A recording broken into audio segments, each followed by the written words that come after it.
আসসালামু আলাইকুম। আমি বলেছিলাম চট্টগ্রাম বিশ্ববিদ্যালয়ের B2 ইউনিটের জন্য আমি নিয়মিত ভিডিও আপলোড দিব তোমাদের জন্য। তো এই ধারাবাহিকতায় আজকে আমি হরফে জ্বর বিষয়টা আরবিতে খুব গুরুত্বপূর্ণ। এখান থেকে তোমাদের পরীক্ষায় প্রশ্ন আসবে। এখান থেকে প্রশ্ন আসতে পারে এবং আসবেই। তো এরকম যদি না আসে এরপরেও এটা পড়া লাগবে, এটা আসবে, যে এটা 100-র মধ্যে হচ্ছে 99.99।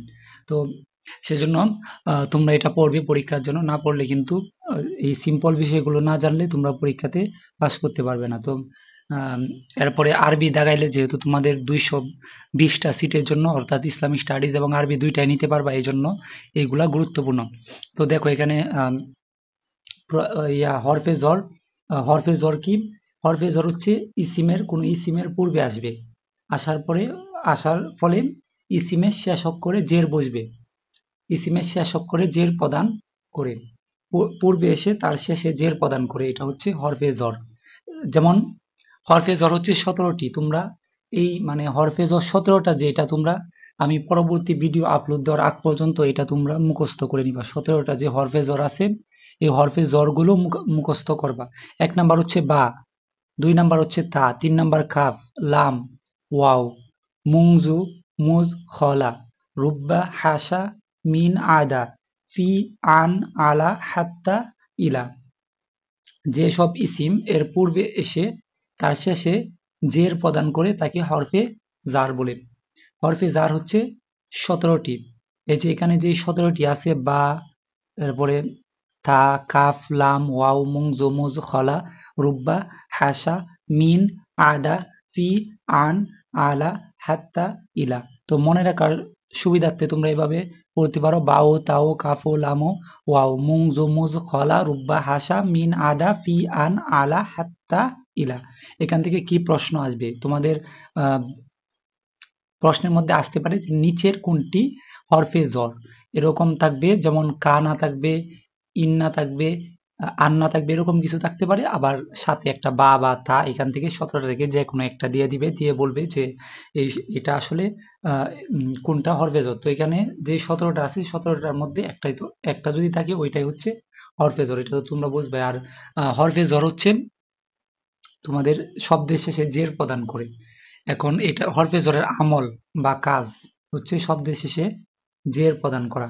এরপরে এখানে তোমরা দেখছো, এখানে উদাহরণ দিয়েছে, যেমন তোমরা দেখো, খাতাবতু, আমি লিখেছি, বিল কলাম, কলম দ্বারা, বিল কলামি, শেষে একটা জের আসছে, এই যে বা আছে এখানে, বা, বার জন্যই কিন্তু 1 নম্বরে মিমের শেষে জের আসছে, কাতাবতু বিল কলামি, তা শপথ অর্থে। যেমন তাল্লাহি লা তুসআলুন্না, এখানে এই যে এখানে দেখছো যে তাল্লাহি, এখানে হার নিচে জের হবে, কারণ কি? কারণ হচ্ছে এখানে তা আছে, এই যে বা ও বা তা, এগুলো হচ্ছে হরফে জর।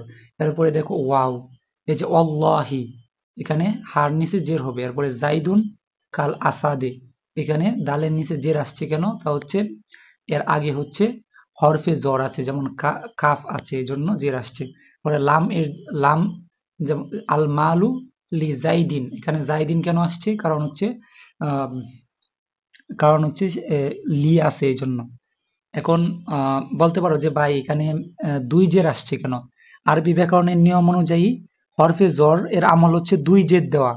তবে আলিফ লাম যুক্ত শব্দ যদি থাকে, তাহলে আলিফ লাম হচ্ছে এক জের খেয়ে ফেলে। যেমন এই যে আলিফ লাম আছে, আল আসাদি, এখানে জাইদুন কাল আসাদি, এখানে আলিফ লাম আছে, এজন্য এক জের চলে গেছে। আর এখানে কিন্তু আলিফ লাম নাই, লি জাইদিন, এখানে আলিফ লাম নাই, এজন্য 2টা জের আসছে।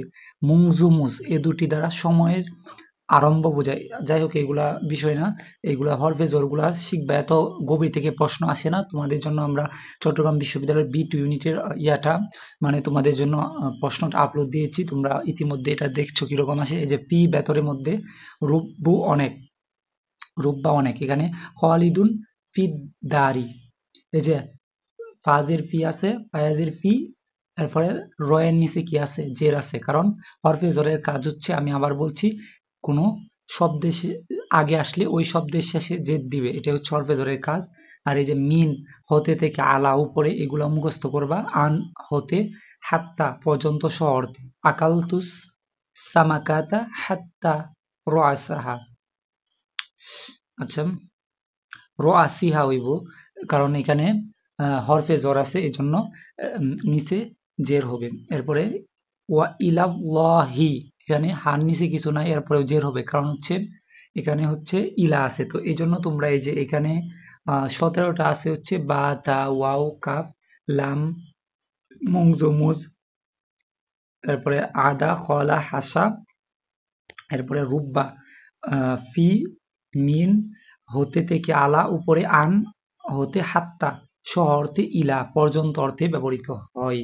তো এখানে তোমরা যে 17টা দেখছো, এই 17টা তোমরা ভালোভাবে শিখে নিবে।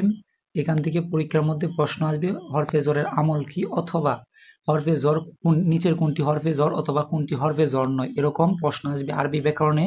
এটা খুবই গুরুত্বপূর্ণ। আর তোমরা যদি চান্স পাও এরপরে তো এখানে পড়া লাগবে। আর আরেকটা বিষয় হচ্ছে, আমি তোমাদেরকে প্রথম ক্লাসে বলেছিলাম মানে কালেমা 3 প্রকার: ইসিম, ফেল, হরফ। ইসিম মানে হচ্ছে বিশেষ্য, ফেল মানে হচ্ছে ক্রিয়া, হরফ মানে হচ্ছে অব্যয় বা যেগুলো নিজের অর্থ নিজে প্রকাশ করতে পারে না। তো এরকম যেটা অব্যয় বা হরফ বলেছিলাম, তো এই হরফ গুলাই হচ্ছে এই যে এইগুলা বা, তা, ওয়াও, কাফ, লাম, মিম, মুং, জমুজ, খলা, রুব্বা, হাসা, মিন, আলা, আন, হাত্তা, ইলা, এগুলো হচ্ছে হরফ। তো এই 17টা তোমরা মুখস্থ করবে। আবার আমি বলে দিলাম: বা, তা, কাফ, লাম, ওয়াও, মুং, জমুজ, খলা, রুব্বা, হাসা, মিন, আদা, ফি, আন, আলা, হাত্তা, ইলা, এইগুলা মুখস্থ করে নিবে। ধন্যবাদ সবাইকে। ক্লাসটি ভালো, তোমরা এরকম ক্লাস আমি সবগুলো টপিকের উপরেই দিব, তো তোমরা চ্যানেলটিকে সাবস্ক্রাইব করবে। ধন্যবাদ সবাইকে। আসসালামু আলাইকুম।